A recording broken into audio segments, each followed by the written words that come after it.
So I'm going to transform this doormat. Here's the thing.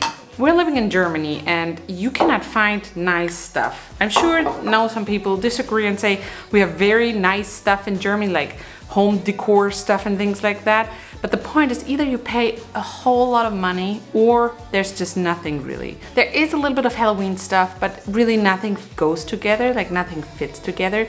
And I made a couple of Halloween boards for my front porch, so I thought I'd make a doormat that goes with it. So what I'm going to do is very simple. So I'm just going to cut some candy corn stencils and then I spray it on the doormat and I hope it all works out. It's really a very simple DIY and I take you along with me. I hope you like it and it inspires you.